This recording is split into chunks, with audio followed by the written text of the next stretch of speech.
All right, take 5. So this is my kitty Midna. She saw me sit down, and that was it. So we're going to try recording a video over top of her. So we're talking about, do words matter in the Bible? A lot of people would say that, yeah, absolutely, every word in the Bible matters. But what if the a specific word in a passage, if understood as the word is written, gives you a completely different meaning than the traditional orthodoxy? What do you do then? Okay, so the first part we're going to talk about is Genesis 3:16. It says, unto the woman he said, I will multiply thy sorrow and thy conception, and in sorrow thou shalt bring forth children, and thy desire shall be to thy husband, and he shall rule over you, or thee. But the thing is, most people talk about the latter part of that verse. But that's not what I'm interested in, actually. That's not the word.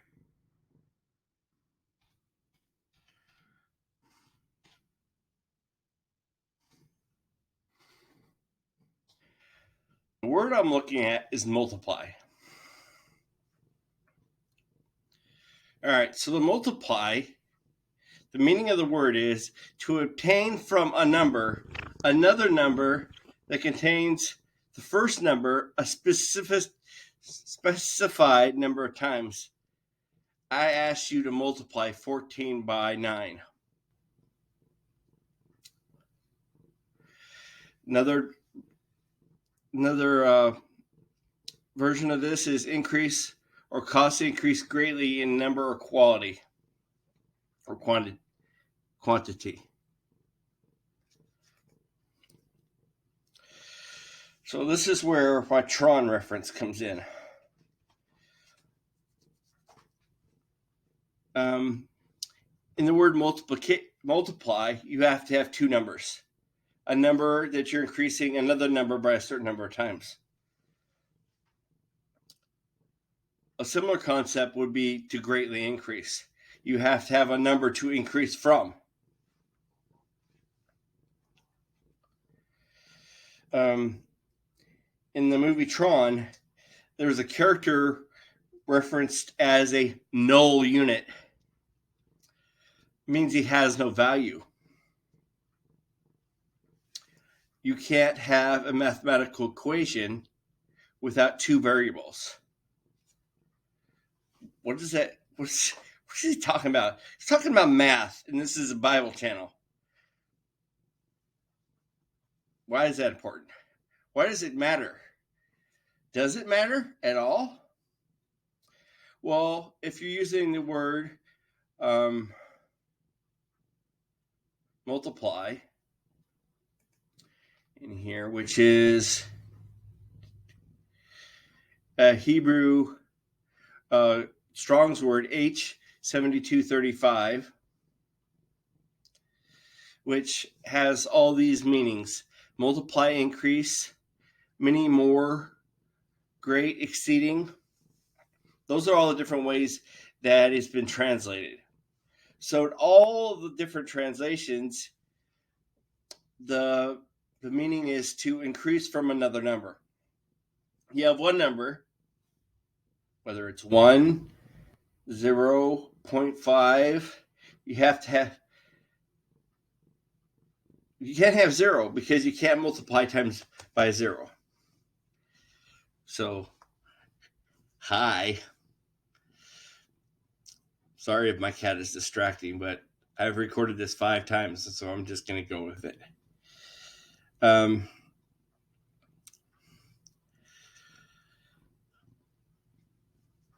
This is before any recorded birth in Genesis. First recorded birth is, I believe, Seth. Not what doesn't matter to the conversation. But in order to greatly increase, or multiply or any of those things, your sorrow, you had to have a level of sorrow to start with that increases to another level of sorrow. So it's implying that there has to have been a birth prior to this time. Well, this means that birth would have been in the Garden of Eden. What do you do with that? Just ignore it? Do words really matter? Or is it only the understanding of the church that matters? If it's the understanding of the church that matters, it doesn't matter what the word said. You go back to being a Catholic. There we go. Cat finally disappears.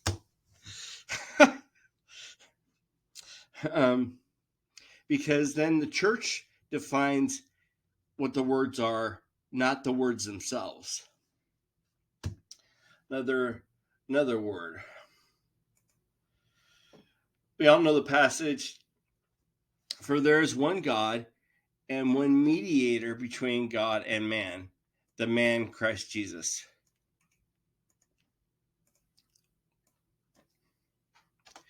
So, why does that matter?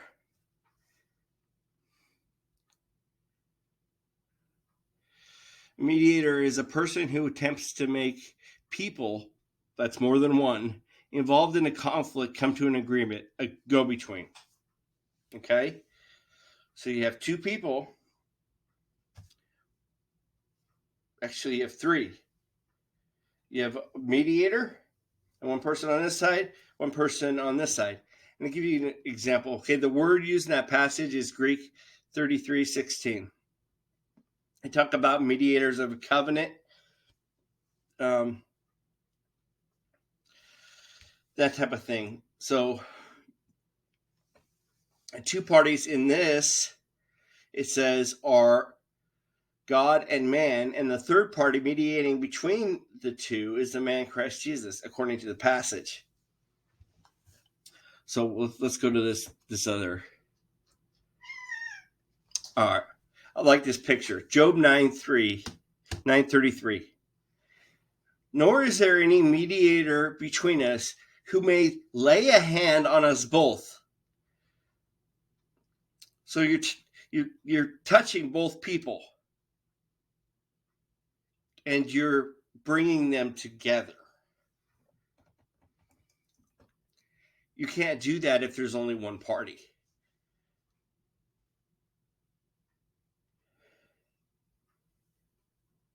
If you have only two parties, there's no mediator. You need to have a third party mediating between the two of them. So that's another verse that could give a different understanding than what's traditional because of the meaning of the word.